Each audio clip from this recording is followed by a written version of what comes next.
যেভাবে নৃশংসভাবে গুলি চালানো হয়েছে তাতে এক্স সার্ভিসম্যান চন্দ্রকান্ত রথকে আমাদের হারাতে হয়েছে।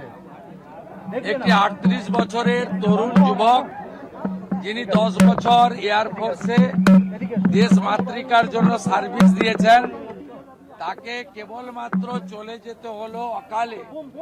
তিনি বিজেপির বিরোধী দলনেতা তথা ভবানীপুর নন্দীগ্রামে বিজয়ী প্রার্থী শুভেন্দু অধিকারীর আত্মসহায়ক বলে। এখন আমার মনে হচ্ছে বাড়ির লোক হয়তো ভাবতেই পারেন, যদি তিনি আমার সহায়ক না হতেন বা আমি ভবানীপুরে মুখ্যমন্ত্রীকে না হারাতাম, তাহলে হয়তো এই তরুণ যুবকটিকে চলে যেতে হতো না। আমি ছায়া সঙ্গী নয়, তিনি আমার অফিসিয়াল সহায়ক। 10 বছর এয়ারফোর্সে সেবা দেওয়ার পরে তিনি হিয়ারেস নিয়ে চলে এসেছিলেন। তিনি তারপরে 21 সাল থেকে পশ্চিমবঙ্গ সরকারের নিয়ন্ত্রণাধীন বিধানসভার এক্সিকিউটিভ অ্যাসিস্ট্যান্ট হিসেবে কর্মরত ছিলেন। তার অপরাধ শুভেন্দু অধিকারীর আত্মসহায়ক।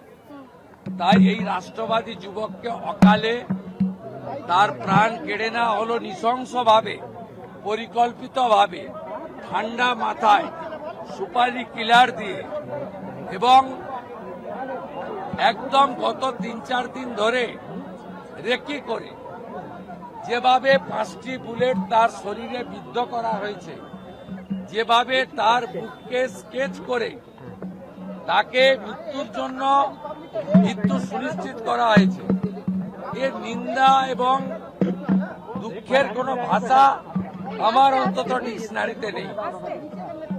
আমি ভারতীয় জনতা পার্টির এবং প্রচুর সাধারণ মানুষকে ধন্যবাদ দেব, তারা চন্দ্রনাথ রথের এবং এই বেদনাহত মুহূর্তে আমার পাশে দাঁড়িয়েছেন।